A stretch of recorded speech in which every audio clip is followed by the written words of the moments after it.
आज हम राजस्थान की जमीन को एक कैनवस और समय को एक चित्रकार मानकर चलेंगे। हमारे पास सिकरिया सर के विस्तृत भूगोल के नोट्स हैं, भाग 3 और 4। हाँ, और हमारा मिशन है राज्य की दो सबसे विपरीत दिशाओं को डिकोड करना। बिल्कुल।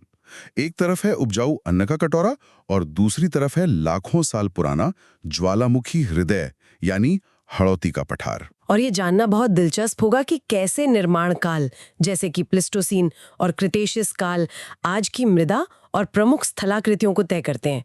इस कहानी की शुरुआत उस क्षेत्र से करते हैं जो इंसानों को अपनी तरफ एक चुंबक की तरह खींचता है, समतल और उपजाऊ पूर्वी मैदान। सिकरिया सर के नोट्स की स्लाइड 2 में इसे बहुत सटीक ढंग से पॉपुलेशन मैग्नेट या जनसांख्यिकी का चुंबक कहा गया है।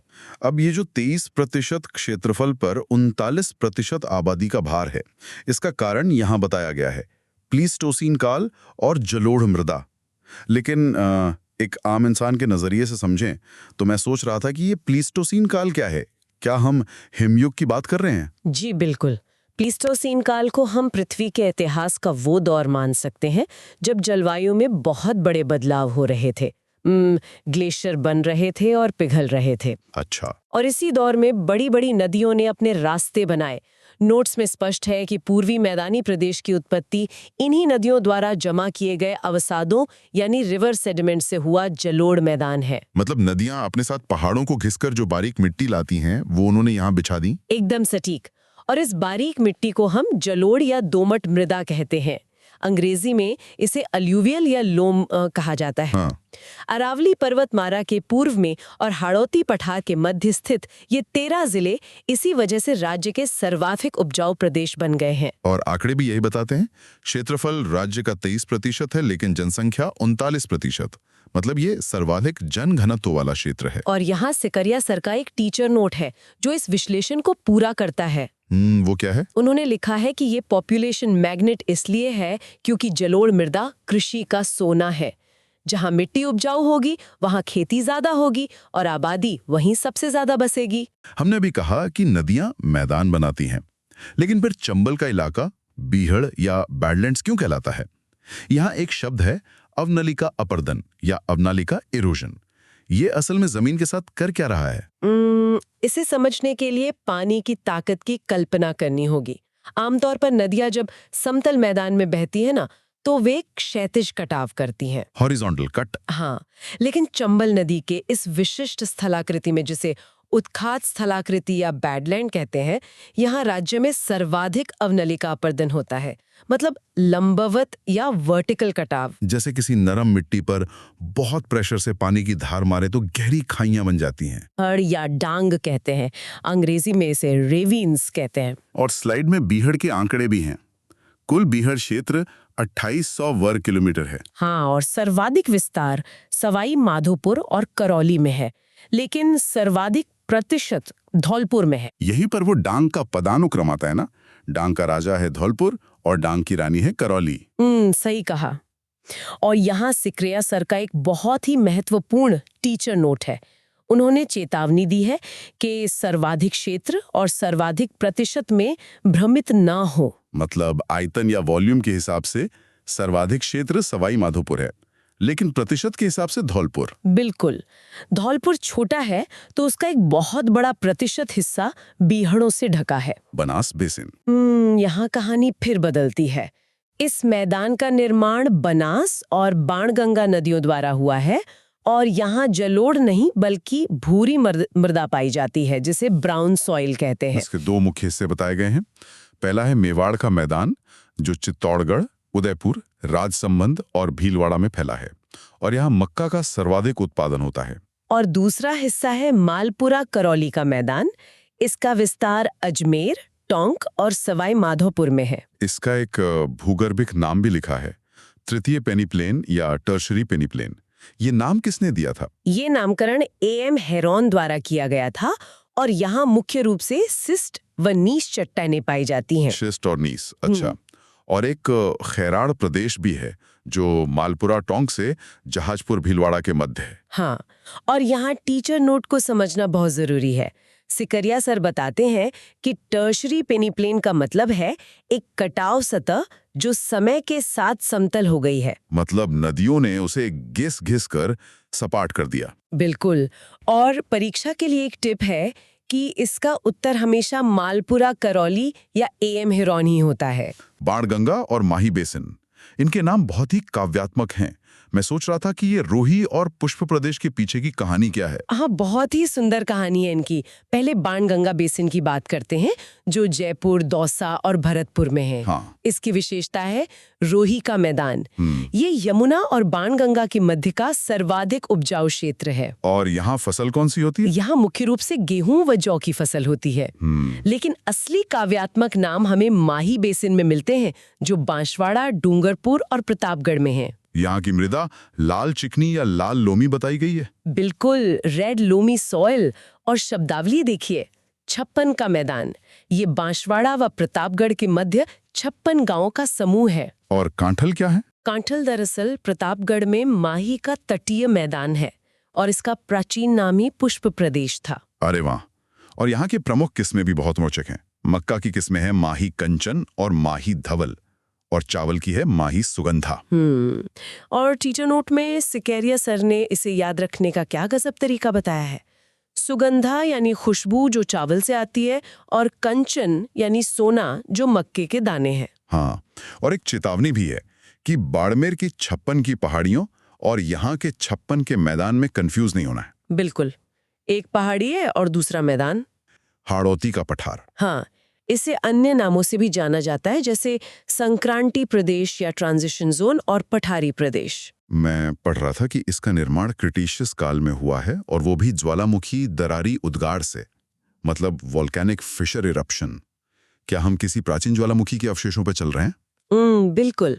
और ये प्राचीन गोंडवाना लैंड का भाग है, जिसे रेलिक कहते हैं। क्रिटेशियस काल में जमीन में दरारें पड़ी और उनमें से लावा बाहर निकलकर फैल गया। और इसके आंकड़े पूर्वी मैदानों से एकदम उलट हैं। हाँ, क्षेत्रफल सिर्फ 6.89% है, लेकिन जनसंख्या 11% है और इसकी औसत ऊंचाई 500 मीटर है। और मृदा?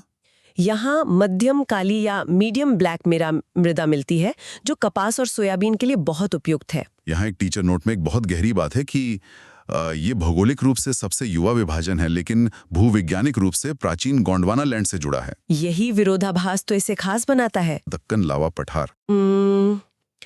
ये हाड़ौती का दक्षिणी भाग है, जो दरअसल मालवा पठार का हिस्सा है।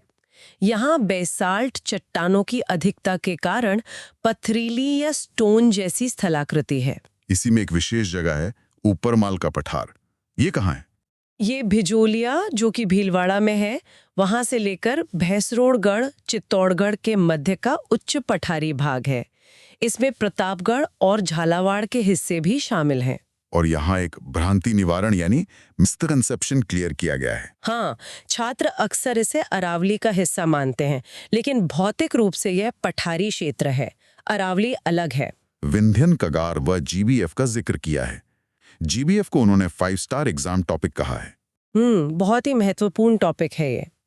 विंध्यन कगार में बलवा पत्थर या सैंडस्टोन मिलता है, जैसे लाल पत्थर, चूना पत्थर, कोटा स्टोन। ये करौली, धौलपुर, सवाई माधोपुर, कोटा और बूंदी में मिलता है ना? बिल्कुल। और द ग्रेट बाउंड्री फॉल्ट यानी जीबीएफ असल में अरावली और विंध्याचल का मिलन स्थल है। तो ये महान सीमा भ्रंश इन 2 विशाल पर्वतमालाओं को अलग कर रहा है। हाँ, और इसका विस्तार या क्रम याद रखना बहुत जरूरी है। 1 बंगू चित्तौड़, 2 सत्तूर बूंदी, 3 सवाई माधोपुर, 4 करौली और 5 धौलपुर। और स्लाइड 9 पर कुछ सूक्ष्म क्षेत्र या माइक्रो रीजन्स दिए गए हैं। हाँ, जैसे शाहाबाद उच्च क्षेत्र, ये 12 के पूर्वी भाग में है और यहाँ घोड़े की नाल जैसी या हॉर्स शू आकृति है। इसका सर्वोच्च शिखर कस्बा थाना है ना, जो 456 मीटर ऊंचा है। सही कहा। और यहाँ सहरिया जनजाति निवास करती है। इसके अलावा एक डगगंगधर क्षेत्र भी है। वो क्या है? ये झालावाड़ में है। यह उच्च भूमि क्षेत्र है जिसकी औसत ऊंचाई 450 मीटर है। अर्धचंद्राकार पहाड़ियां या क्रेसेंट हिल्स हैं। इसमें 2 प्रमुख पहाड़ियों की बात की गई है। पहली है बूंदी हिल्स, इनका विस्तार 96 किलोमीटर है। हाँ, और सर्वोच्च चोटी सत्तूर है जो 353 मीटर ऊंची है। और दूसरी है मुकुंदरा हिल्स, ये कोटा और झालावाड़ की सीमा पर हैं। बिल्कुल, और ये 120 किलोमीटर लंबी है। इनका आकार अर्धचंद्राकार है और इनकी सर्वोच्च चोटी चंदवाड़ी है जो 517 मीटर ऊंची है। यहाँ टीचर नोट में इन दोनों की तुलना की गई है। सिकारिया सर लिखते हैं कि मुकुंदरा हिल्स बूंदी हिल्स की तुलना में लंबी भी हैं, 120 बनाम 96 किलोमीटर, और ऊंची भी हैं, चंदवाड़ी 517 मीटर बनाम सत्तूर 353 मीटर। ये तुलना परीक्षा के लिए बहुत काम की है। राजस्थान की छत, शीर्ष 3 पठार, हमने घाटियां देख ली। अब हम राज्य के सबसे ऊंचे स्थानों यानी पठारों पर चढ़ाई करते हैं। यहाँ टॉप 3 पठारों की बात है। सबसे पहले रैंक 1 पर है उड़िया पठार। ये सिरोही में गुरुशिखर के नीचे है ना? 1360 मीटर ऊंचा, राज्य का सबसे ऊंचा पठार। एकदम सही। जी बरोबर। दूसरे नंबर पर है भौराट का पठार जो गोगुंदा उदयपुर से कुंभलगढ़ राजसमंद के बीच है। सही। इसकी ऊंचाई 1225 मीटर है। इसका महत्व है कि ये जल विभाजक रेखा या वाटर डिवाइड लाइन है। पानी को 2 दिशाओं में बांटता है। और तीसरे नंबर पर है आबू का पठार सिरोही में। ये लगभग 1200 मीटर ऊंचा है। इसकी विशेषता में बैथोलिथ संरचना लिखा है, मतलब जमीन के अंदर ही लावा जमकर गुंबद बन गया। बिल्कुल। और टीचर नोट कहता है कि क्रम याद रखें, उड़िया, फिर भौराट, फिर आबू। पर रैंक 4 से 9 तक के पठार हैं। चौथी रैंक पर है लसाड़िया का पठार। ये जयसमंद झील उदयपुर के पूर्व में है और ये कटा-फटा या डिसेक्टेड है। 5वें पर मेसा का पठार है, चित्तौड़गढ़ में, और यहाँ चित्तौड़गढ़ दुर्ग स्थित है। मतलब कैसे भूगोल ने राजस्थान के इतिहास और किलों की सुरक्षा तय की, ये उसका बेहतरीन उदाहरण है। इधर 6वें नंबर पर मांदेसरा का पठार है, बैसरोडगढ़ चित्तौड़गढ़ में। 7वें पर कांकणवाड़ी या क्रस्का है जो अलवर के सरिस्का अभयारण्य में है। और 8वें पर फिर से ऊपरमाल का जिक्र है, भैंसरोडगढ़ से बिजौलिया के मध्य। और 9वें पर धीराजी का पठार जो चित्तौड़गढ़ में है। यहाँ का टीचर नोट बहुत शानदार है। भूगोल को इतिहास से जोड़े, जैसे मेसा मतलब चित्तौड़गढ़ दुर्ग, और झीलों से जोड़ें, जैसे लसाड़िया मतलब जयसमंद झील। ये कनेक्ट करने की तकनीक बहुत काम आती है। मैं सोच रहा था कि अगर हम इस पूरे विश्लेषण को एक मास्टर फॉर्मूले में बदलना चाहें तो वो क्या होगा? पूर्वी मैदान का सूत्र बहुत साफ है। प्लीस्टोसीन काल से जलोढ़ मृदा बनी। उस मृदा में गेहूं और सरसों उगी और उसी ने सर्वाधिक जनसंख्या को आकर्षित किया। एक पूरी चेन है। और हाड़ौती का सूत्र? वो शुरू होता है क्रिटेशियस काल से। ज्वालामुखी आया जिससे काली मृदा बनी, उसमें कपास और सोयाबीन की खेती हुई और इसी हलचल ने जीवीए फॉल्ट बनाया। और महत्वपूर्ण पदानुक्रम का एक रिकैप भी है।